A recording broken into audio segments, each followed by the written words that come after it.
Good morning.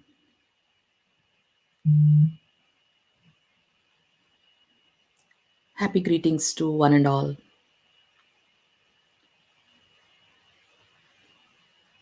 We are very happy to invite all our viewers, all our brothers and sisters, all our new seekers to our Heartfulness community channel where we learn different nuances, techniques that can empower individuals in discovering the new version of themselves. Because we all know without efforts, a character cannot be built. To build our character, with all the blessings of the great elders and the great masters, a lot of effort from our side is required. And that is where the techniques of Heartfulness Institute, given to us, discovered by our great hierarchy of the masters, help individuals to discover this new you. Because the great masters always emphasized the techniques are given, the path is laid, the transmission is given, but it is the responsibility of the seeker about the character formation, bringing changes inside themselves, making them deserving to move on this path, to truly become leaders in a real way in this world. So, with that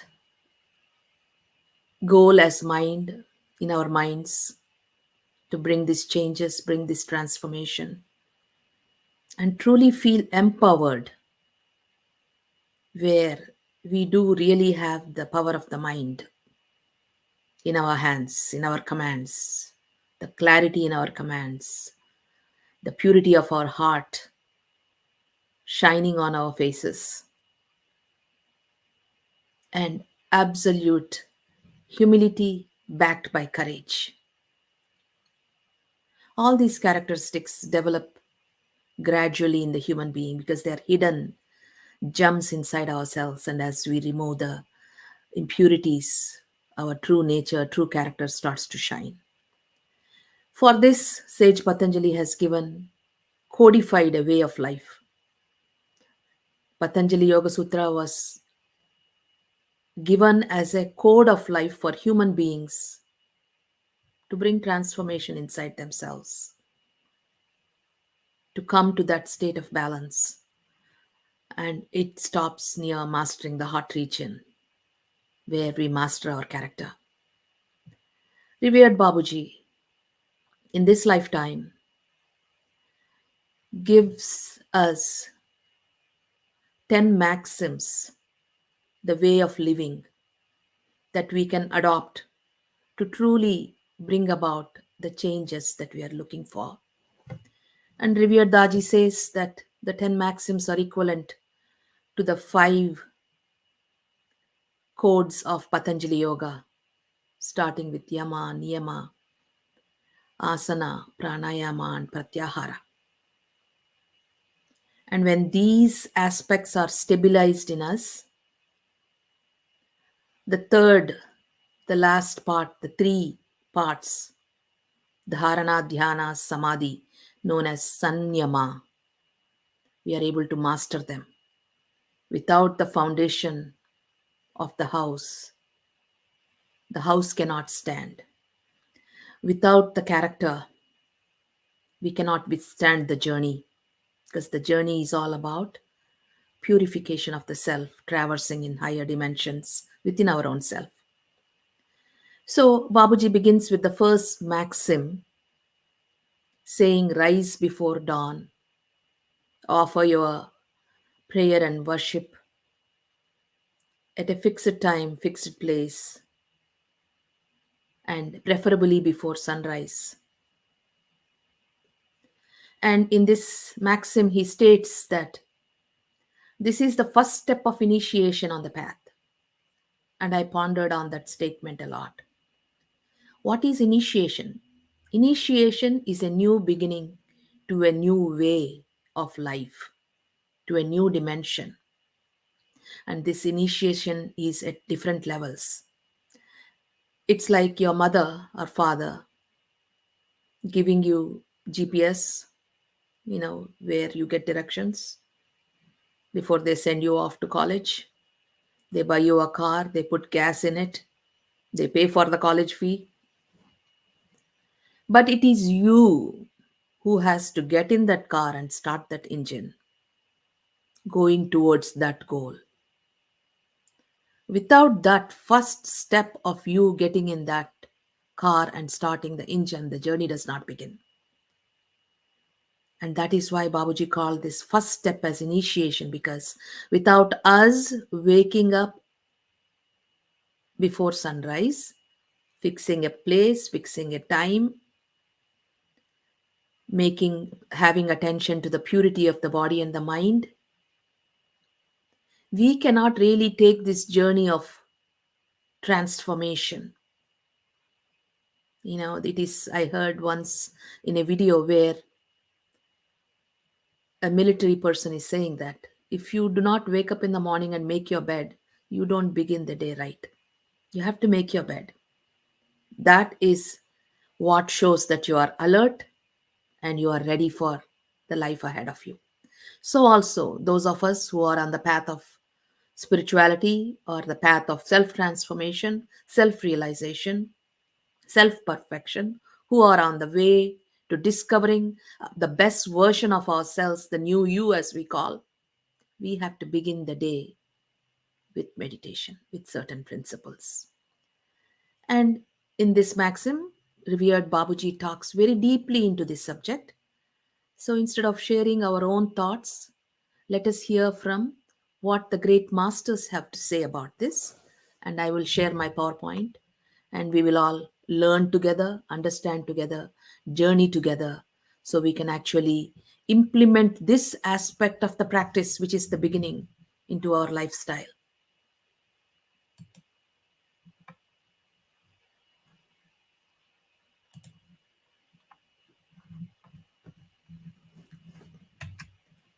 So Babuji begins this book by saying, how can the path be described, which is so wonderful? The path is wonderful. And where are we going? Reality. And that reality is beyond senses and beyond feeling. What are we mastering in meditation? We are trying to master our senses. And the main sense, our mind, which moves from thinking to feeling. So, how can the path be described, which is so wonderful? Reality is beyond senses and beyond feeling. Reality is hidden in the veil of darkness. Reality shines forth the veil of darkness. So, we go beyond light, beyond darkness, to that absolute state where there is neither darkness nor light. And that is the journey. And for that, the first maxim says, rise before dawn and offer your prayer and meditation at a fixed hour, preferably completing them before sunrise. See, Babuji doesn't use direct commands, because if we are not able to practice it, then we create guilt in ourselves, and guilt is not a um, good quality for our journey. So he gives us some leeway where he says, preferably completing them before sunrise. For that, have a separate place and seat for meditation. And as far as possible, if you observe his words, he never puts any guilt on us. As far as possible, you develop the habit of sitting in one and the same pose and give special attention to purity of body and mind. And at one place, he says, I can transmit to you even if you don't shower, because we don't want to put guilt if you wake up early and if you didn't have enough capacity or physical energy to shower in the morning. Even then, it's okay. So he gives us a lot of leeway there. But the truth is, we have to give attention to the purity of the body and the mind and the place. So, what is happening in our journey? Direct perception through the superconscious state. First, we are perceiving reality from where we are, the matter. With the practice, we are moving towards perceiving from the energy level, and then we are moving to the absolute. So, the energy itself in the long run returns to absolute, the cause of the power. The whole matter, every particle of the body becomes energy and then goes to its absolute. So, that is the transformation. Our body changes, transforms. Every cell in our being gets transformed with the practice into energy and moving into absolute. So, what is meditation? It is a quantum experiment. Each one of us transmit our own vibration to this universe. We observe that even when you go to a party, somebody hates you. I mean, you literally choke because they are transmitting their vibration to us. So, each one of us, if we are able to meditate and move from matter to that energy of love and move to the absolute energy of love, imagine what we transmit. So, each one of us transmit his or her vibration to the universe, and an evolved master of caliber who is in osmosis with the center can transmit the essence of that center, pranahuti, into the heart of the student, enabling the student to advance faster and effectively. And this is what happens in our heartfulness tradition, where we receive the transmission, the vibration, the pranahuti from the Guru's heart, which helps us to move forward. So we have to create a daily meditation practice. And what is the science behind it? It is the practice that triggers the flowering of consciousness. Without meditation, without practice, the consciousness does not expand. And so, this is the first thing we do in the morning. As consciousness expands, purity and simplicity emerge from within our own being. And then we are able to peek into our essential nature and we start to relax into our inner being, self realization. And our thoughts and actions are then guided by the essential values of the heart. That is when we truly learn to practice following the heart. So, for the science of creating a daily meditation, the statement says, rise before dawn, offer your prayer and meditation at a fixed hour, preferably before sunrise, sitting in one and the same pose, have a separate place and seat for worship, purity of body and mind should be adhered to. And Daji says there are four elements that help to lay the foundation of a daily meditation practices: time, place, posture, and purity. So we will understand what is the significance of time. Both ancient traditions and modern science have a deep understanding of rhythms and cycles of nature, including the circadian rhythms, lunar cycles, the movement of the sun through the zodiac, and changes in seasons. All organisms are connected to the rhythms of nature, and these laws apply to human beings also. We are also, when we are aligned with the natural rhythms, we are in tune with nature, which results in health, harmony, and balance. We are in the flow. But when these patterns of eating, sleeping, and daily activities are disregarded, there is disharmony, disease, and imbalance. When we don't eat right, eat on time. When we don't sleep right, we sleep very late, watching too many external things, TVs, movies. Our senses are disturbed, and then we lose our balance. Overutilization of the senses.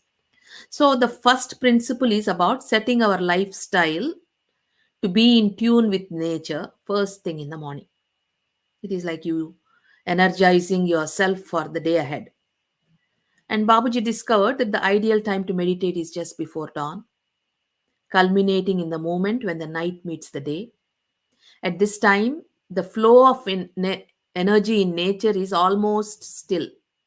It's called Sandhigati. At the time that night meets the day meets the night, there is a stillness and a balance in nature. which helps us to become still when we meditate. Because the sun rays have the least influence at this time of dawn, so it is easier for us to resonate with that original state of absolute balance before heat was manifested. When creation happened, heat did not manifest, heat manifested later on. So, for us to move on to that absolute balance, we have to go cross that region of that heat.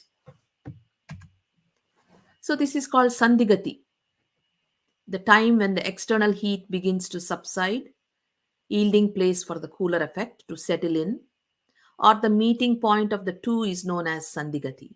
And this is the time best suited for the practice of Sandhya, that is meditation, and Upasana, that is worship. And this is the time of the advent of that which is opposed to heat, which existed prior to the generation of the heat at the time of creation, which is in close conformity with nature. And it is the image of that ultimate state we have to finally arrive. So, the point we start from is the very point that corresponds closely with the destination. That is why we meditate at that time, because that is where we want to reach. And that is why importance is given to the daily meditation and worship at this time. So, when we meditate before sunrise, the external heat, which has been driven out of the body during the night, cannot creep in again due to the effect of the sun. And this helps us to derive the best from the time we spent in meditation. So, if you meditate before sunrise, it is the best thing that you can do for yourself. And since we receive the transmission, the prana, during meditation, it helps to be in a receptive period of the day's daily cycle. Once the sun rises, our energies shift outward flow and it is harder to receive. It's like swimming along with the reverse current or swimming against the reverse current. Sunset in the evening is suited for cleaning practice. Before sunsets, the energy cycle is still outward flowing, which is suitable to remove the impurities and complexities out of our system. This way, we become aligned with the natural 24-hour circle. And meditation at noon, the sun's rays are quite direct at the time, causing greater heat. And nature's eternal heat, which proceeds from the origin, is also attached with this mid afternoon sun. And this will connect ourselves to the ultimate power through the medium of the material heat and secure closeness to it. So, one should try meditating at noon and see how easily you will fall into a deep state.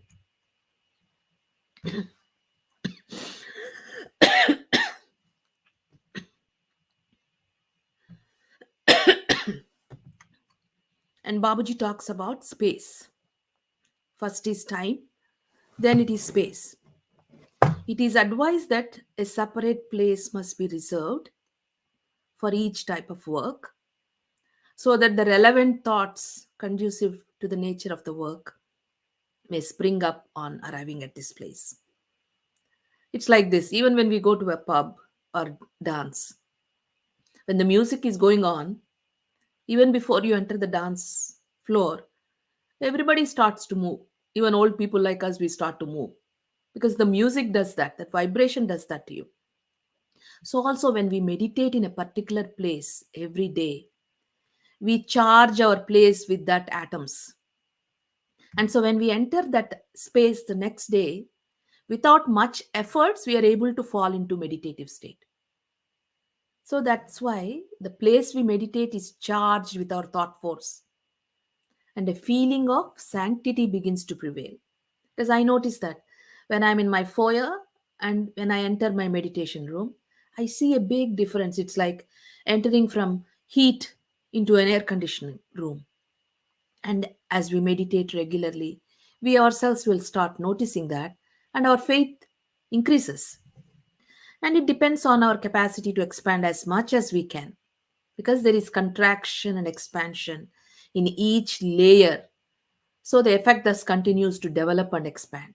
So with every meditation, the space gets more expanded and charged with silence. And Revered Daji says we have to have a separate place for meditation and then we automatically tune in. And the same thing he says, it's charged with our thoughts and feelings, and in particular around the source of light in the heart, and the vibrations of sanctity and purity begin to prevail where you meditate. And this atmosphere helps us to go into deeper states. So, having a separate place for meditation is very critical. He uses the word critical for creating the conditions of very effective meditation. And we finished time, we finished space. Now we come to the posture. When the thought of returning to the static state was stirred, man came to conclusion that he must create in himself a form of contraction or withdrawal similar to that of the time of pralaya. So imagine this. There was a big bang, a center, a stir in the center that created the creation. And now we are trying to go back into the creation. So, with the stir in the center known as kshob, the creation happened. There was an expansion. Now, if you want to go back, we have to contract. And that is why the posture, which is known as asana, should help us, everything should help us to go inward, to contraction. And even asana helps us when we fold our legs. We are contracting our body parts. And so the energy, the thought flow is going towards the center of our being. And the same thing with pratyahara too, diversion of our senses and the mind from out to inward. So every step in this process is trying to contract from below to go inward. And Babuji says pralaya, which is withdrawal, happens when contraction takes place. So, contraction in man leads to his individual dissolution. And so he moves from matter to energy to absolute, from grossness to lightness to reality. So, this contraction starts from below and gradually proceeds upwards because of the upward tendency. And in order to go upwards, we must start contracting from below. And the form would be only to bring legs and allied parts to one pose and keep it steady. It is essential because it paves our way to the ultimate. But Babuji gives us again the leeway. If, as we are aging, we are unable to contract our legs, we sit in one and the same pose, which is steady. So he describes asana as thiram sukham asanam, something that you can sit comfortably and hold it for over a period of time. The posture must be the same every time you meditate. The reason is that in this way he gets associated with the great power, the very thing he takes up in the beginning for the attainment of the particular object. So we need to pay attention to the same posture every single time. And this is the interesting part. Thus, the form which is associated with reality, our form in meditation is getting associated with reality, helps him a good deal in his primary initiation. This is the first step, because when our body is comfortable, erect, we are connecting to that reality, the energy flow is there. That is the first step of initiation where the transmission is flowing into us. Here, fortunately, the great masters are enabling and making it happen naturally where the initiation is automatic. But we do need to make our own efforts to start that engine and move the car forward.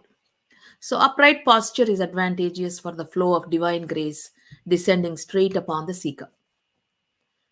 Here, if you look at revered Daji's picture, it is a perfect one. Look at his body language. It is humble, which is a prayerful state, and still his legs are crossed, his spine is erect, but there is the power of prayer resonating in his presence with such humility and an attitude of reverence and worship. So, this is how we need to meditate. So, for this word, asana comes from the Sanskrit root, which means to sit, that is, steady and comfortable posture. Purpose of posture is to pave our way to the ultimate. It works like an antenna. And to sit upright, it helps the energy flow up to the spinal cord, without obstruction. Look at the statement here. When we sit upright, the energy flow, which is upward, can flow through the spinal cord without any obstruction. And this is one of the purposes for our cleaning. When we do the golden liquid cleaning, we clean this area where it flows through the vertebrae, releasing the obstructions on the path. And when we sit upright, also it helps. And he says, hands lightly clasped. We sit with hands lightly clasped in our lap so that the energy is also contained within the system. That is why the yoga mudras, sages used to practice different yoga mudras because they want to keep it contained by connection. And the Aji says, keep it clasped. And Swami Vivekananda says, the posture is to hold the spinal column free, sitting erect, holding the three parts, the chest, the neck, and the head in a straight line. And let the whole weight of the body be supported by ribs, and then you have an easy, natural posture with spine erect. And the next statement by Swami Vivekananda is what we practice through relaxation process. He says, say to yourself that you are firmly seated and nothing can move you. That is why we say, I am firmly seated. I am grounded in my seat. And then mention the perfection of the body bit by bit from head to foot. That is, relaxing your toes, feet, ankles, every part of your body. And think of it as being clear as crystal. So we made my mind is at rest. My brain is resting. My mind is resting in the silence. So all these instructions come from these statements of the great sages. Think of it as being clear as crystal and as perfect vessel to sail over the sea of life. So conclusion of asana is meditation is done best sitting with your legs crossed, hands slightly folded, eyes gently closed, body in natural relaxed upright position, and the emphasis is to have the same pose consistently so that the asana also becomes associated with the habit of meditation, paving way to the reality. And the last thing that Babuji talks about is purity of the body and the mind. And he says purity is based on the thought that the eternal and pure existence which we have to enter into is entirely free from all contaminations. The reality, the state of reality we is entering is of absolute purity.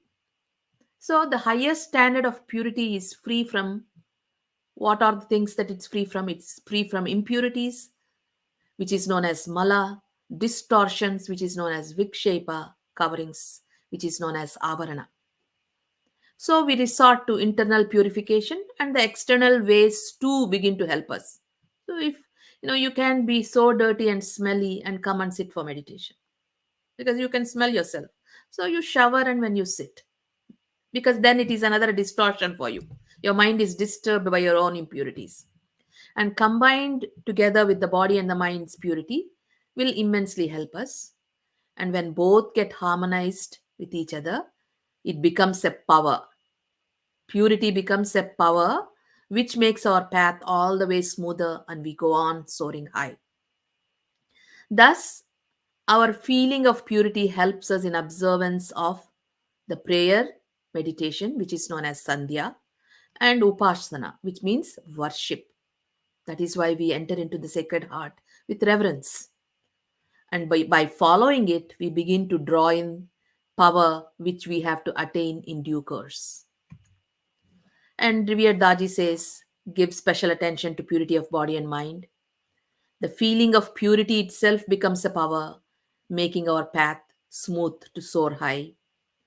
And in heartfulness, the system is purified with the subtle power of transmission. Because so when we meditate and we connect our heart to the cosmic heart of the guide, the transmission flows towards us and it diverts the downward tendencies of the mind to upwards. So from Chit Lake, the thought current is flowing and its flow is towards the external world.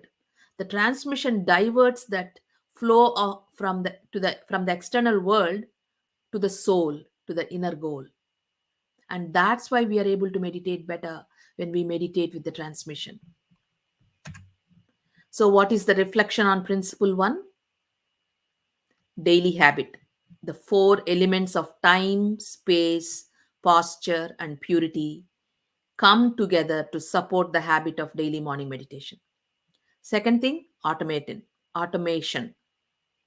When we develop the habit, it goes into subconscious mind and becomes automatic. Without our knowledge, we automatically wake up. And purity is an important aspect of forming this habit. In addition, attitude. When you enter into your sacred space, the attitude of purity, reverence, prayerfulness should reflect in our being. That's what the body language, if we see our revered Daji, that shows. In addition to the physical act of cleanliness, purity is also an attitude, a feeling, and a quality. So, as we reflect on principle one, can we improve the way we prepare ourselves for meditation? What will motivate you or inspire you to take this action? You know, in the past recent several months, Revered Daji has requested all the prefects, the trainers of the Heartfulness Institute, that they have to meditate every Tuesday and Friday at 5:30 a.m. and he was going to transmit to them. It is luring the child by giving a candy or something. When the baby doesn't drink milk, the mother puts little honey on the nipple, so the baby will suck the milk. Daji did the same thing because he noticed some of the preceptors are 90% of the preceptors are not waking up. So if they say, "Oh, master is giving a sitting," we all wake up at that time. So within 6 months, we all developed the habit of being able to wake up at 5:30 and sit for meditation. It was for 2 days, but now it extended to all 7 days. It became automation. And some of the abhyasis also started to sit. Oh, Daji is giving sitting preceptors. He's giving something special. He's training us so we can all master ourselves. So, is it self discipline? And what drives the self discipline? Is it willpower? When will the process become effortless, requiring no will? When you start to love it, you should you start to experience such stillness in you that you are automatically want to go towards that. So it is when we have enthusiasm and interest in the practice. Funny thing is, the meaning for enthusiasm in the dictionary is inspired or possessed by God. So we have to have enthusiasm towards divinity. By connecting with the divine source through prayer, our enthusiasm grows and interest in meditation grows. Where does prayer take us? It takes us into our heart. And the path of the heart is the path of love. And everything is fueled by this vibration of love. And when you find that love inside yourself, you have everything. And that is what the first maxim is all about. So, this, I hope this helps all of us to have some understanding and it motivates us to take up this practice of being able to meditate before sunrise and meditate every day, even if it's be 20 minutes. And sometimes people get tired. Say you woke up at 5:30 and you meditated. Sleep at 6 o'clock, wake up again at 7 o'clock and meditate for another 15-20 minutes. If the body requires it, why not? Because there is no restriction. But as we develop the habit, you don't feel that tiredness anymore because when you are able to truly dive deep into that meditative state, you are actually rejuvenated. You're not tired. So let us all now meditate. We are grateful all of you could join us today. So let us begin the meditation now. Close your eyes softly. Take a deep breath and let go.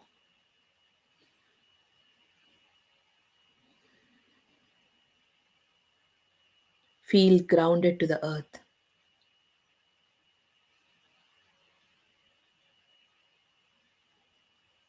Feel the healing energy from Mother Earth enter into your being.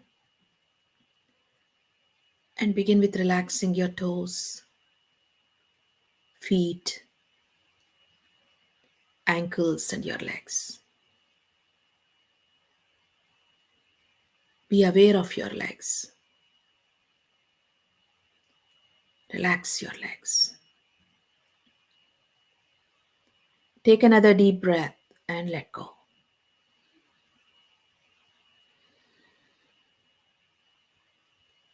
Feel the energy flow into your knees, thighs, and your hips.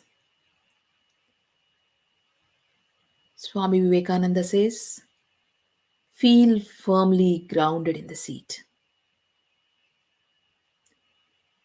Feel the free flow of energy flowing there, relaxing you. Take another deep breath and let go.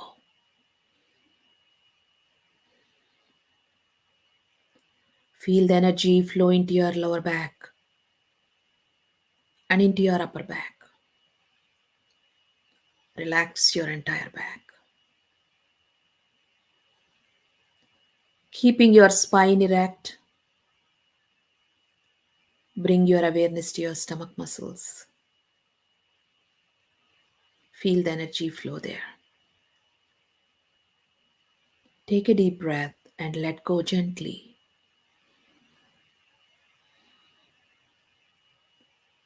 Feel the energy flow into your chest. Relax your chest. Bring your awareness to your fingers. Feeling the energy, relax your fingers, palm, wrists, lower arms, elbows, and upper arms. Feel the free flow of energy flowing in your hands, relaxing your hands. Take another deep breath and let go. Your hands are completely relaxed.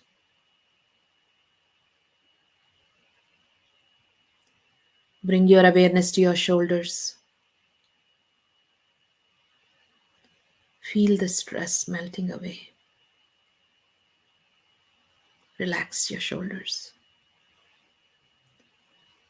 Consciously relax your neck, jaws. Relax your tongue. Relax your facial muscles. Deeply relax your eyes, eyebrows, temples, and forehead. Feel your brain is resting. Your mind is calm. Your body is completely relaxed.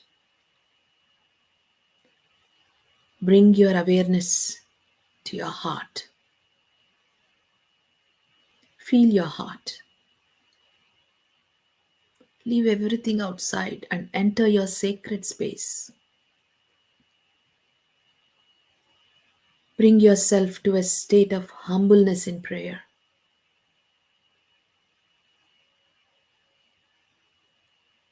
Where the heart beats. Remind yourself with the intention. The source of light is present within you. The light from the source is illuminating your entire being. Your mind is drawn to this light. Your mind is resting in the light. The ocean of light, the ocean of love is in you. You are a drop submerged in that ocean. Rest in the light with utmost reverence. Let's meditate.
That's all.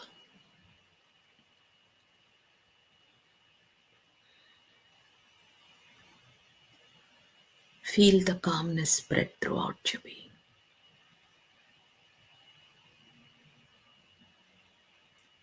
From this place of calmness, make the intention. All my senses are in a state of balance. They have arrived at their original character.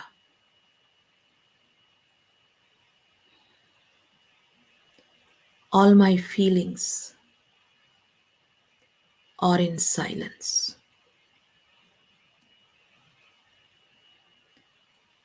All the chakras in my system are in a state of balance. They are in harmony with each other.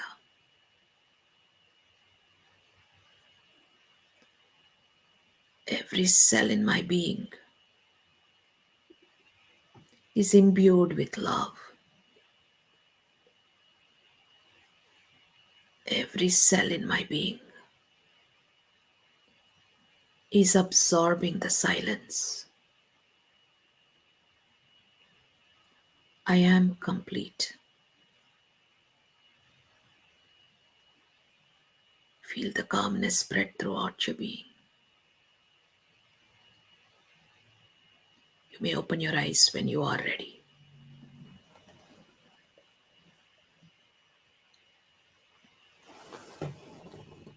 Thank you all for joining the meditation today and the class today. Have a beautiful day, and we will explore the maxims as we go through each week and strengthen our inner knowledge, which will guide us to move forward. And we are very grateful to our Heartfulness community channel. You may email us at social media at volunteer.heartfulness.org if you like to review the PowerPoints. Thank you.